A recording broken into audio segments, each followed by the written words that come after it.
What is up, guys? John the Retro Bro back again, taking a look at this week's retrospective. We're taking it back to PlayStation 1. In my opinion, an underrated game for the PlayStation, the original PlayStation. When you hear about PlayStation, you think about racing games and you think Ridge Racer, Gran Turismo. But I really liked Need for Speed, and particularly Need for Speed 2. We're going to dive in, take a look. We'll do a couple levels. We'll enjoy this. We'll look back at this game together. I'm going to tell you what I liked about it, what I didn't like about it, and some quirky things I thought were pretty cool that we didn't see in any other games. So let's check it out. Need for Speed 2 on this week's retrospective on the PlayStation 1.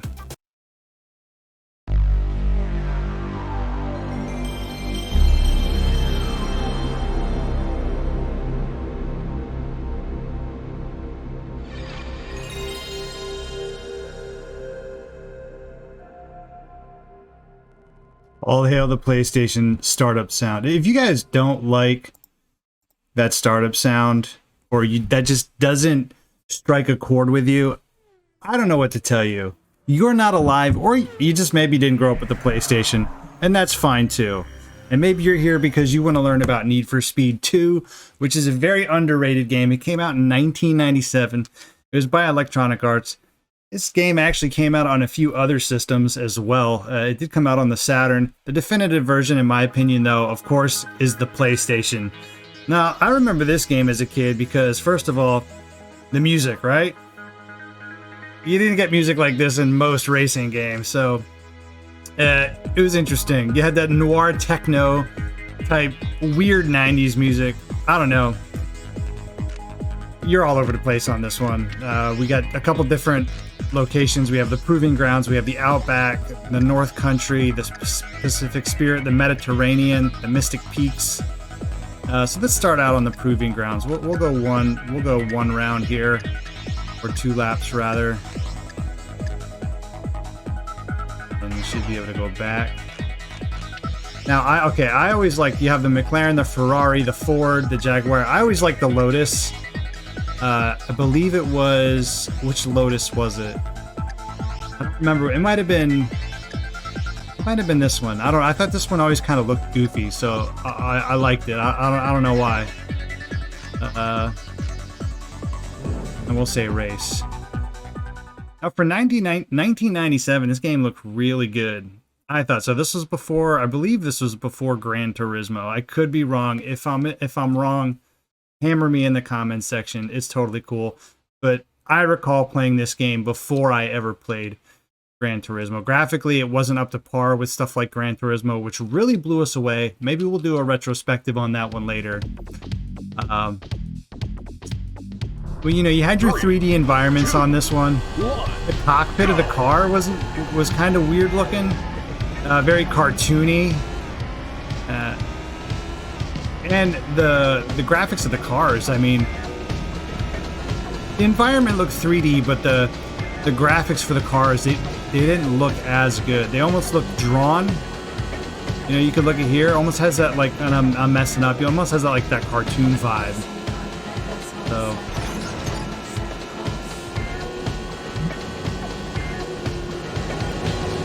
now my favorite track personally was the Outback, and if you remember the Outback stage, you actually catch air in that level. And you look at the scenery in this. Now, number one, graphically, the draw distance on this game was surprisingly well. I mean, if you played games like Daytona on the Saturn, I mean, you have a little bit of draw distance on this one, but it's nothing like we had for Daytona on the Saturn, or I think it might even be a little bit better than Ridge Racer when it comes to that. Final lap.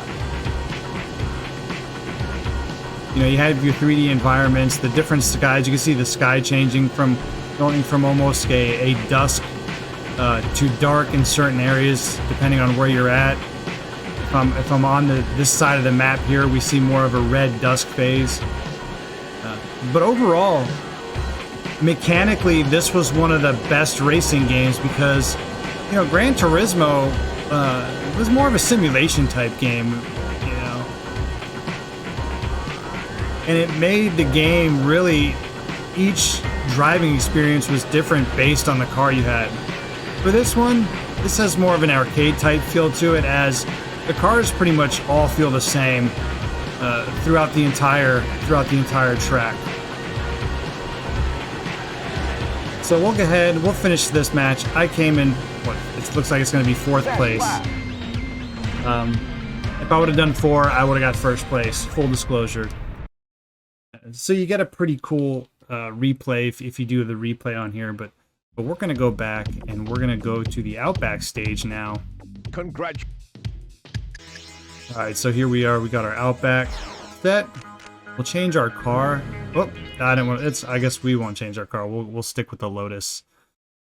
So the Outback, my favorite stage. If I remember, there might be police in this one. I can't remember if Need for Speed 2 had police, but the loading times on PlayStation 1, guys. Wow. Do you even load time, bro? This was brutal, and this wasn't some of the worst games.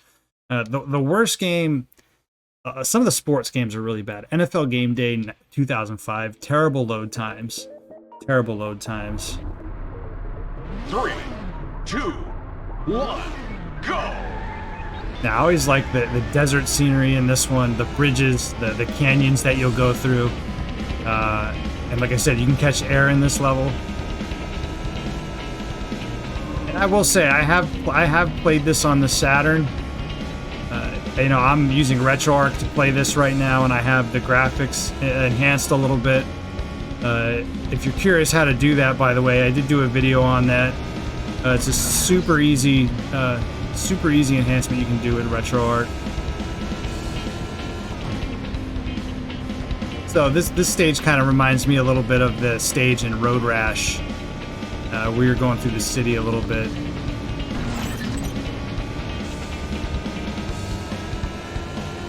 And I think up here is where you can catch air if you do it right.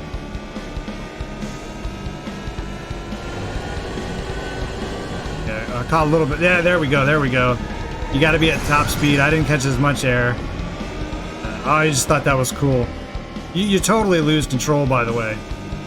So you got to make sure you're going straight, and it'll mess you up. But the idea is probably you don't want to catch air. But it's fun too. I always used to try and see how much air I could catch, and sometimes it would be like kind of ridiculous.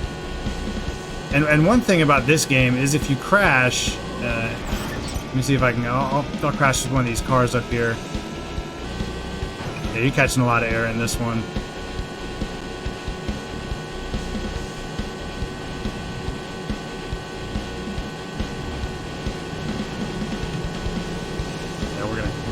Crash at one of these guys here. Final lap. Usually, I think if you, it doesn't slow you down too much.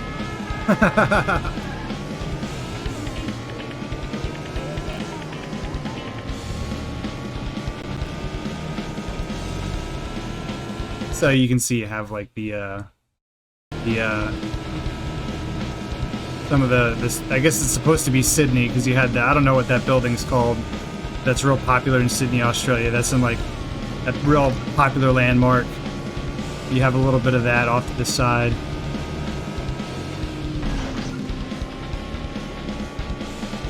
This is definitely not my best lap.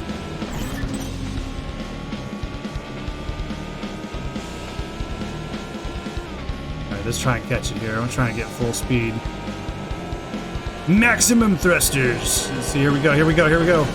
Let's go. Oh, no. That's it. It messed me up. Try and get it again up here.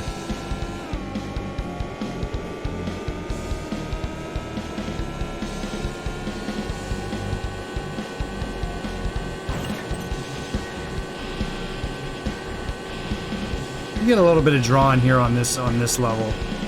A little bit more than that last one, but it's still, I don't know why I just did that. It's still not terrible. You see the other cars catching air. It's pretty funny.